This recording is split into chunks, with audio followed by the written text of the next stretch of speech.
ইয়াউমা লা ইয়ানফাউ মালু ওয়ালা বানুন ইল্লা মান আতাল্লাহা বিকলবিন সালিম।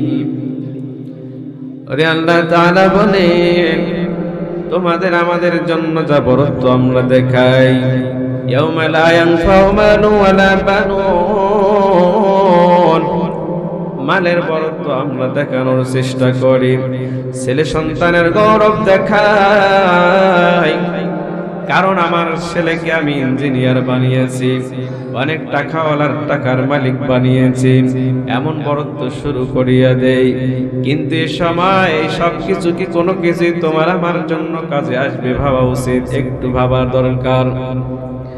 তোমার আমার জন্য আল্লাহ তাবারক ওয়া তাআলা এখান থেকে কি শিক্ষা দিলেন? বিকলবিন সালিম বলিয়া তোমার সম্পদের গৌরব দেখাইয়া কোনো লাভ নাই, তোমার সন্তানের গৌরব দেখাইয়া কোনো লাভ নাই। যদি তুমি এমন একটা দিন, এমন একটা কলব তুমি না বানাতে পারো, বিকলবিন সালিম শুদ্ধ কলব, এই শুদ্ধ কলব যদি না হয়, তাহলে তোমার আমার জীবনের জন্য সব কিছু ব্যর্থ হয়ে যাবে, সব কিছু অপচয়ের কাতারে দাঁড়াবে, তোমার আমার জন্য কোনো কাজে আসবে না। সেই দেহকে নিয়ে গৌরব, সেই মালকে নিয়ে আমরা গৌরব করি। আল্লাহ তাআলা তোমাকে আমাকে কত সুন্দর রূপ দিয়ে কত সুন্দর ভাবে সৃষ্টি করলেন।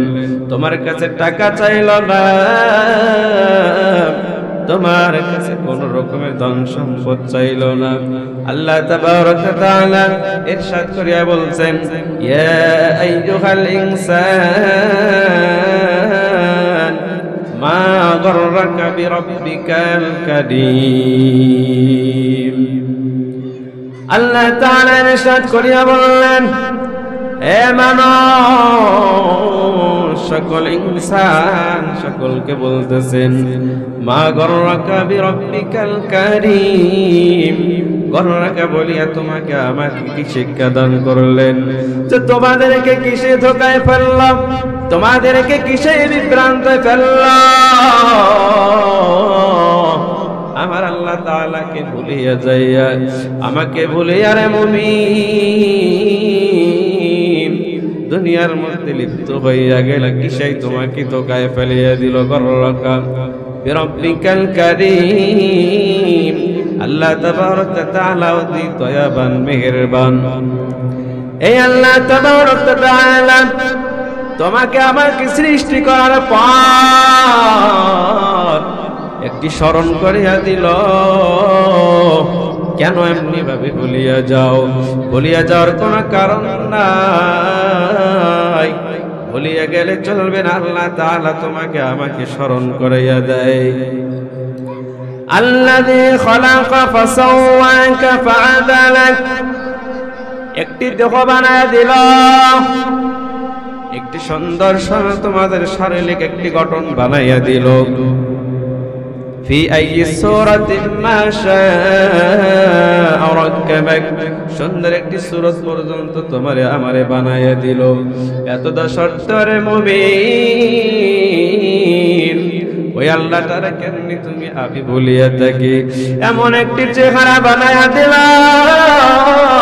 যে চেহারায় কারো চেহারার সঙ্গে মিল নাই। আল্লাহ তাআলা কুদরতি ইশারায় তোমাকে আমাকে দেখাইয়া দিল।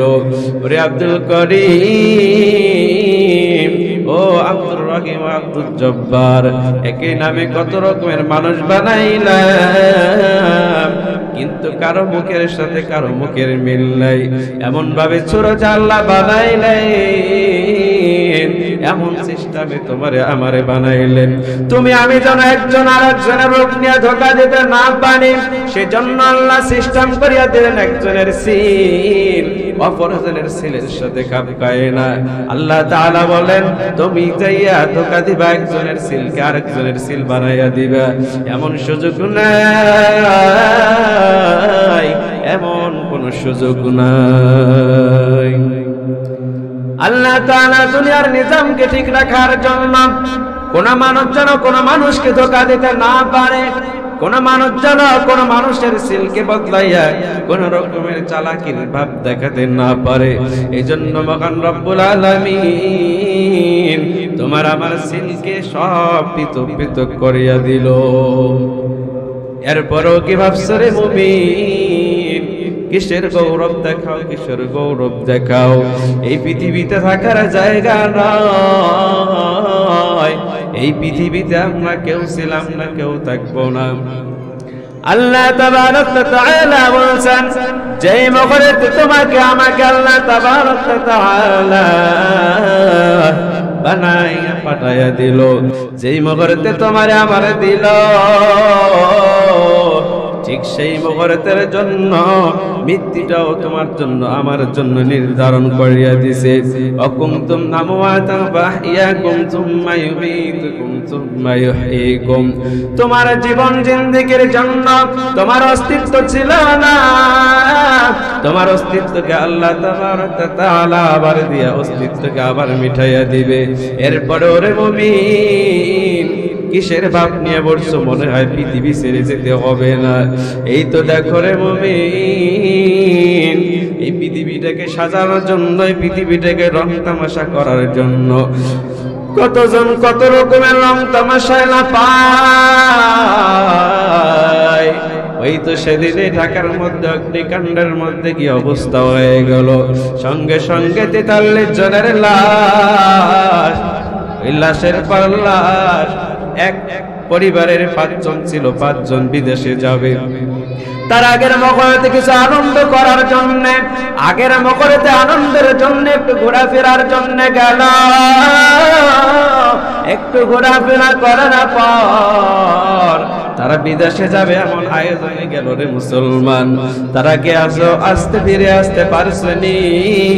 একই পরিবারের 5টি লাশ, পরিবার ধ্বংস হয়ে গেল, 5টি কবরে সাজানো হইল। এই পৃথিবীটা থাকার জায়গা নয়, এই পৃথিবীতে কেউ থাকবো না। তাহলে এত স্বপ্ন কেন, এত বাটপারি কেন? একজনের ছেলে আরেকজনের কেন কাঁদে না? একজনকে ঠগাইয়া আরেকজনকে কেন জেতার চেষ্টা করে রে মুসলমান? আমরা সব সময় বোঝার জন্য বলি, একটু বোঝার জন্য বলি, সকলেই মুসলমানের পরিচয় দেয়, সকলেই যেন ঈমান নিয়ে কবরে যেতে পারে। এই জন্যই আমরা সকলকে ঈমানের কথা বলি। কারো সঙ্গে আমাদের সংঘর্ষ নাই, আমরা যেন সকলে জান্নাতে যেতে পারি, এই জন্য আমরা নেক্সট সুরতের কথা বলি রে মুসলমান। এত তো স্বার্থ দুনিয়াটাকে কি মনিয়া করিয়া বসছে রে মুসলমান। আজকে কে কাকে ঠগাইতে পারে? ভাই ভাইকে ঠগানোর চেষ্টায় পড়িয়া গেল। সন্তান বাবা কত কষ্ট করে লালন পালন করলো, ওই সন্তান বাবাটার তেমন কোনো দাম দেয় না। যখন টাকার মালিক হয়ে যায় তখন আর ওই সন্তান বাবাটারে তেমন চিনতে জানে না, আর চেনে না। ওই মা ওই সন্তানটারে ভালো করে কথা বলতে পারে না, কারণ সে এখন টাকার মালিক হয়েছে। এমন কেন রে মুসলমান? দুনিয়ার থেকে চিরস্থায়ী মনে হয়, দুনিয়ায় চির জীবনের জন্য মনে করিয়া বসছে। এমনটাই যদি ভাবো, আর যদি ধ্বংসের পথে চলিয়ে যাও রে মুসলমান। সবাই বেহুশ অবস্থায় কে কাকে ঠকানোর জন্য লাশ পর্যায়ে মা বাবাকে পর্যন্ত ধোঁকা দেওয়া শুরু করলাম। ওই মাটারে ভালো করে চিনলাম না, আর নিজে অনেকে বড় মনে করিয়া ফেললাম। মনে করলাম বাবা মা কিছুই তারা বোঝে না আমার চালাকি। যে মাটা তোমারে, যে বাবাটা তোমারে না খেয়ে কত খাওয়াইল, নিজে ভালো পরিধান না করাইয়া তোমারে পরিধান করাইলো, ওই বাবা মা সবাইকে তুমি বলিয়া কেন আজকে রইলা? তুমি বিদেশে যাও, ওই মাটা তোমার জন্য আমার জন্য কত দোয়া করে।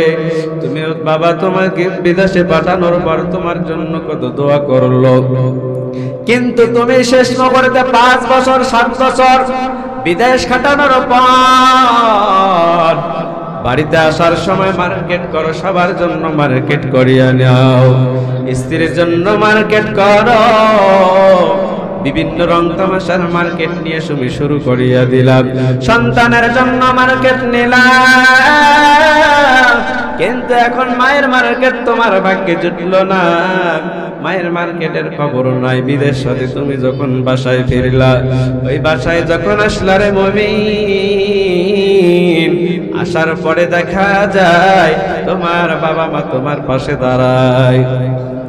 আমার বাবা এতদিন পর বিদেশ থেকে বাসায় আসছে, আমার বাবাকে আজকে মন ভরে দেখবো, কিন্তু তোমার বিবি এমন চালাক, এত বাটপার, ওই মা বাবাকে সামনে দিতে তেমন দিতে চায় না, যাইতে দিতে চায় না, কারণ টোপলা আনছে না জানি কত দামি মনে মুক্তা নিয়ে এসেছে, তার মা যদি আবার কোনোটা ব্যাগে হাতে নেয়, এই জন্যই তাকে সামনে তেমন যেতে দেয় না।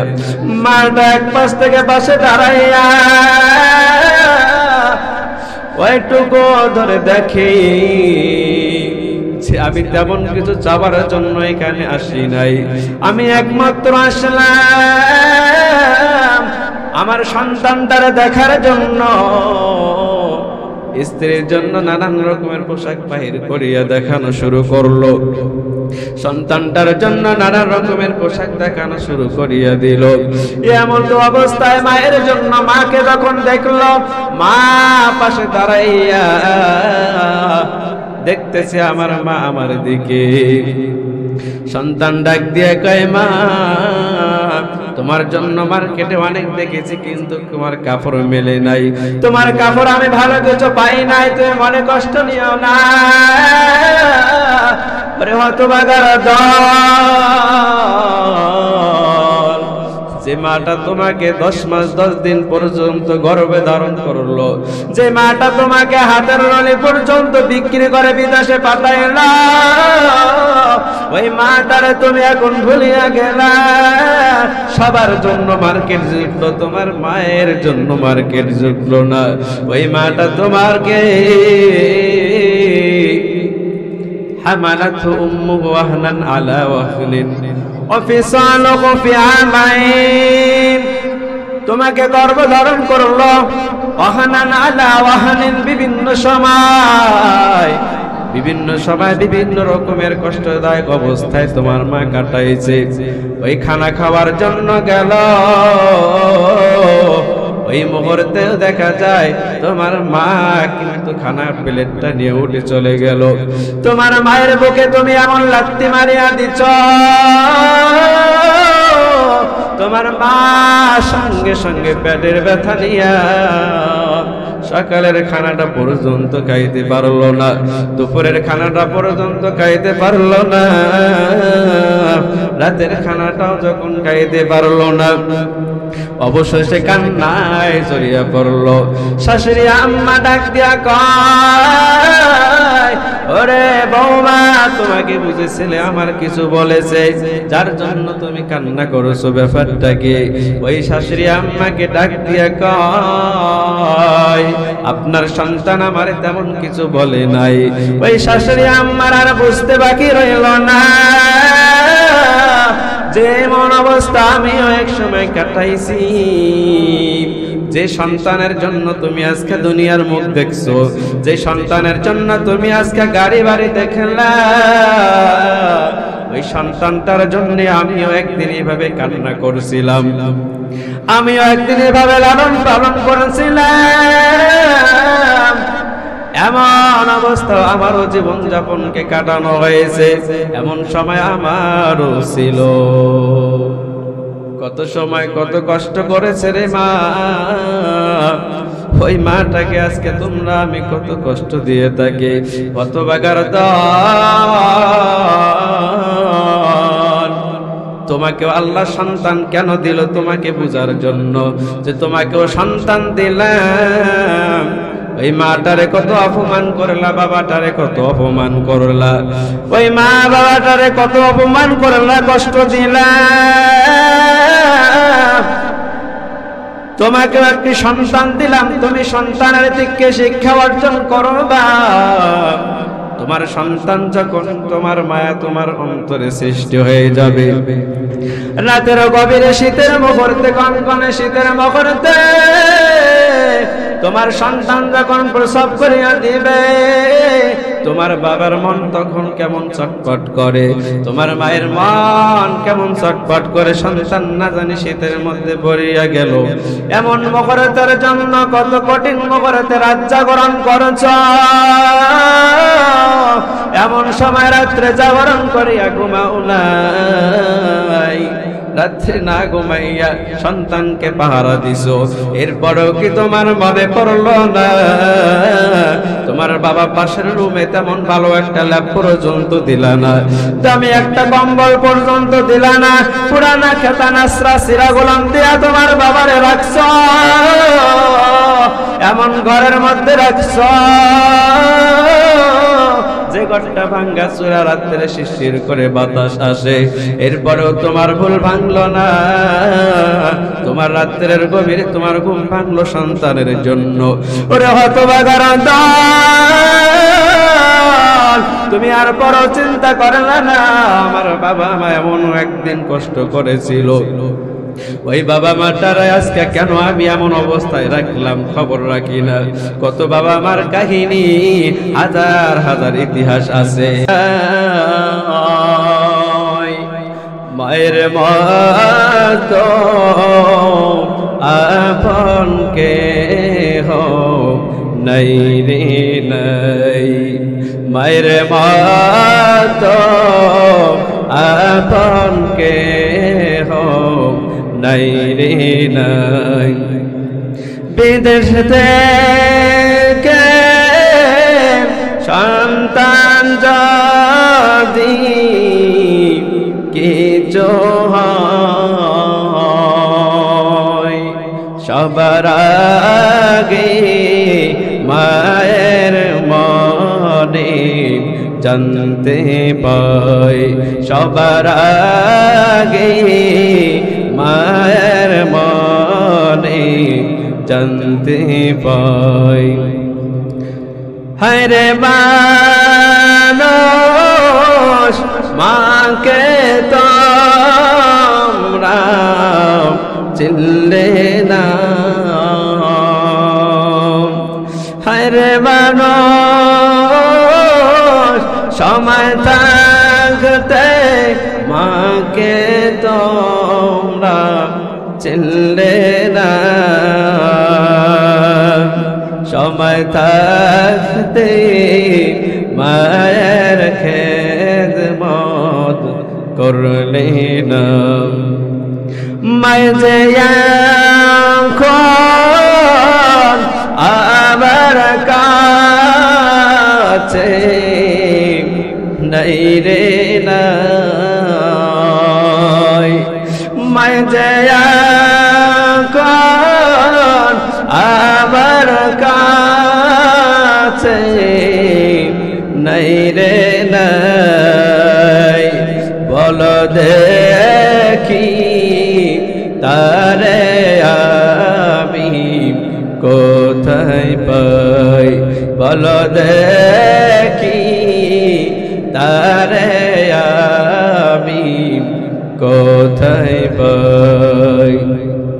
ওরে মুসলমান যুবক, মা কত বড় দামি জিনিস, মাকে যারা কষ্ট দিয়েছো আজকের মাহফিল থেকে তওবা করে নিতে হবে। আজকে আর মাহফিল থেকে তওবা করে আনিব। কারা কারা মাকে কষ্ট দিয়েছো, মাকে সামান্য থেকে সামান্য কষ্ট দেওয়ায় আল্লাহ তাবারক ওয়া তাআলা সহ্য করেন না। আজকে এখান থেকে অঙ্গীকারবদ্ধ হব, কেউ যদি মাটারে কষ্ট দিয়েছো ওই মাটার কাছে ক্ষমা চেয়ে নেব। আর জীবনে এমন মাটারে এমন বাবাটারে কষ্ট দিব না, এমন নিয়ত করা যায়নি। একটু হাত উত্তোলন করে আল্লাহকে দেখাই, সবাই হাত উত্তোলন করে আল্লাহরে দেখায়। আল্লাহ আপনি সাক্ষী থাকেন, মাটারে কেউ কষ্ট দিব না। সবাই হাত অঙ্গীকার করলো, আল্লাহ আপনি এই সমস্ত হাতগুলোকে আপনি কবুল করিয়ে নেন। আরে মুসলমান, মাকে যারা কষ্ট দেন, বাবাকে যারা কষ্ট দেন, তাদের জন্য ভয়াবহ অবস্থা। হযরতে আলকামা রাদিয়াল্লাহু তাআলা আনহু এটা মারে কষ্ট দিত। এই মাটারে কষ্ট দেওয়ার কারণ, মাটারে কষ্ট দেওয়ার কারণে আল্লাহ রাসূল বলেছেন, এ আলকামা, মাকে কষ্ট দিয়েছো কেন? তুমি যে কষ্ট দিয়েছো তোমার মার কাছে তুমি ক্ষমা চেয়ে নাও। তোমার মাকে তুমি তোমার মার কাছ থেকে ক্ষমা চেয়ে নাও। তোমার মাকে যেহেতু তুমি কষ্ট দিয়েছো, তোমার মা যদি তোমাকে মাফ না করে,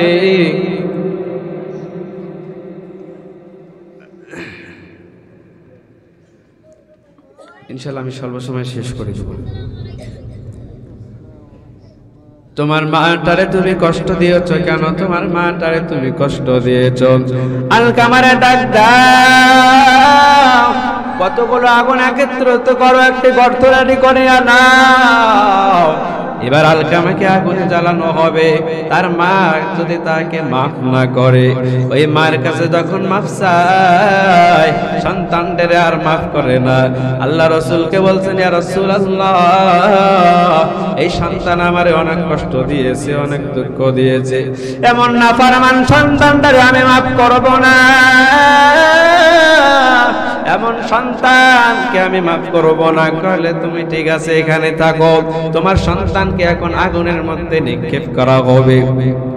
ওই আগুনের মধ্যে নিক্ষেপের কথা শোনার পর এবার মায়ের মনের কষ্ট, মায়ের সামনে যখন সন্তানকে আগুন জ্বালা হবে, মায়ের মন অত্যন্ত নরম, আর সহ্য করতে পারছে না। এবার মায়েরকে যখন দেখলো আগুনের মধ্যে ফেলানোর মুহূর্ত এসে গেছে, আল্লাহ রাসূলকে ডাক দিয়া কয়, আমার সন্তানটারে আমি মাফ করিয়া দিলাম, আমার সন্তানটারে তবু আগুনে ফেলাইয়া না রাসূলুল্লাহ। এবার সন্তানটাকে যখন মাফ করিয়া দিল রে মুসলমান, ওই মায়ের মন তোমার আমার নাফরমান সন্তানের মতো নয়। ওই মাটা অনেক কষ্ট বোঝে সন্তানের জন্য, সন্তানের জন্য কত মায়া। ওই জাহান্নামের আগুন যদি সহ্য করতে না চাও, ওই জাহান্নামের আগুনের যদি তোমার অন্তরে ভয় থাকে, তাহলে আজ থেকে তওবা করিয়া নেব, আর মাটারে জীবনে কষ্ট দিব না। তোমার আমার কলিজা বুঝি অনেক বড় হয়েছে, দিনে দিনে শুধু জাহান্নামের দিকে রাস্তা আমাদের সহজ আমরা দেখতেছি, জান্নাতের পথ আমরা শুধু ছেড়ে দেই, দিন দিন শুধু বেখেয়ালের অবস্থায় চলছি। এমন অবস্থায় যদি জাহান্নামে আমাদেরকে যেতে হয়, ওই জাহান্নামটা বুঝি অনেক সহজ, ওই জাহান্নামটা বুঝি আমরা সহ্য করতে পারবো। ওই জাহান্নামকে যদি আমরা সহ্য করতে না পারি, তাহলে ওই জাহান্নামটাকে আপনি আমাকে একটু স্মরণ করা দরকার। ওই জাহান্নামের আগুন বড় কঠিন, ওই জাহান্নামের আগুন, ওই জাহান্নামের গর্ত তোমার আমার জন্য কত বড় হবে রে মুসলমান। যদি দূরত্ব ঘোড়া 3 দিন পর্যন্ত দৌড়ায়, 3 দিন পর্যন্ত দৌড়াতে দৌড়াতে যে পথটি হবে, এত বড় পথ তোমার আমার জন্য আল্লাহ তাআলা জাহান্নামকে দিবে, নাউজুবিল্লাহ। এই জাহান্নামের আগুন আমরা সহ্য করতে পারবো না। এই জন্য রে মুসলমান মুমিন, আল্লাহ তাআলা রহমান, আল্লাহ তাআলা রহিম, আল্লাহ তাআলা রহমানের বিষ্টন দিয়ে, রহমানের দয়া দিয়া পৃথিবীকে বিষ্টন করিয়া রাখিয়াছেন। আল্লাহ তাআলা কঠিন কিয়ামতের ময়দানে বান্দারা যখন জাহান্নামের দিকে ছুটবে, ঠিক সেই মুহূর্তে রহমান পরের গুণটা সারিয়া দিবে রহিম। আল্লাহ চায় না কাউকে জাহান্নামে দেওয়ার জন্য, কিন্তু তুমি আমি আজকে যেভাবে ছুটছি, আজকে নাফরমানি করেছি, এখান থেকে একটু দেখার বিষয় রে মুসলমান। এখানে মাহফিল চলে, একটু আগে খবর নিলাম তোমার আমার সন্তান, তোমার আমার যুবক, তোমার আমার যুবক সন্তান পাশে দেখি ঢোল তামাশার মধ্যে লিপ্ত। আমি শুনলাম এখানকার কিছু মুরব্বী কেরাম আমাকে বললো যে ওইখানে গান বাজনা হয়। আমি মনে করলাম হিন্দুদের কোনো ঢোল তামাশা শুরু হয়েছে, কিন্তু খবর নিয়ে দেখলাম তোমার আমার মতো মুসলমানের সন্তান তারা এই সমস্ত জাহান্নামের পথ খুঁজিয়ে নেয়। বড় কঠিন বিষয়, দুঃখের বিষয়, এই জাহান্নামের আগুনটারে মনে হয় সহজ করিয়া বলছো, জাহান্নামের আগুনটাকে মনে হয় খেয়াল তামাশা করিয়া বলছো। আজকের এই মাহফিল, আজকের এই মাদ্রাসা, এই ভাঙ্গাচোরা মাদ্রাসা হলেও আজকে এখান থেকে জান্নাতের মেহমান তৈরি হয়। কথা বলেন ঠিক কিনা? আপনাদের সামনে একটু আগে 99টি নাম তোমার আমার কোন মায়ের মতো মায়ের সন্তান 99টি নাম শুনাইয়া জান্নাতের অধিকারী হইল। কতজন কত হাদিস শুনাইলো, জান্নাতের মেহমান হয়ে দাঁড়াইলো।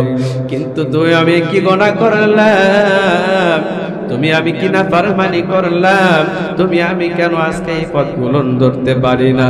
তোমার আমার সন্তান কেন মাদ্রাসায় দিতে পারছি না? মাদ্রাসার এদিক দেখেন বেড়া ভাঙ্গা, যেমন পরিবেশও নাই তেমন সুন্দর পরিবেশও নাই, কিন্তু এতটা সত্ত্বেও এখানে কোরআনের হাফেজ হবে, এখানে তালবে ইলমদের পড়ালেখার কি 1200 লেখ আমরা সকলে লক্ষ্য করলাম। সময় শেষ হয়ে যায়, সন্তানদের হাদিস পড়া শেষ হচ্ছে না, সময় শেষ হয়ে যায়, কোরআনের মনমুগ্ধকরতা তাদের শেষ হচ্ছে না। এই সমস্ত মাদ্রাসার অবদান আমরা সকলেই দোয়া করব এই সমস্ত প্রতিষ্ঠানের জন্য। এই সমস্ত প্রতিষ্ঠান থাকবে, ইমানদার আমল বাড়বে। এই সমস্ত প্রতিষ্ঠান না থাকবে, তোমার আমার ঘরে ঘরে নাফরমান সন্তান জন্ম হবে। এজন্য এই সমস্ত মাদ্রাসায় সন্তান দেওয়া যাবে কি যাবে না? সন্তান দিতে হবে কি হবে না? এতটা জানার পরও কেন সজাগ হই না? ওই মন্দিরের লোকেরা বলছিল এত কোটি টাকা দিয়ে বিল্ডিং করলাম, প্রাইমারিতে আমি সন্তান খুঁজে পাই না, বড় দুঃখের বিষয়। কিন্তু নুরানি মাদ্রাসা খোলে বাঁশের ছায়া তলায়, তেমন ঘরের ব্যবস্থাও নাই, ঘর ভাঙ্গা অবস্থা, শীতের মুহূর্ত কাটম্ব, তেমন তাদের সুব্যবস্থাও নাই, কিন্তু ছাত্ররা তাদের কাছে কোনো অভাব দেখা যায় না।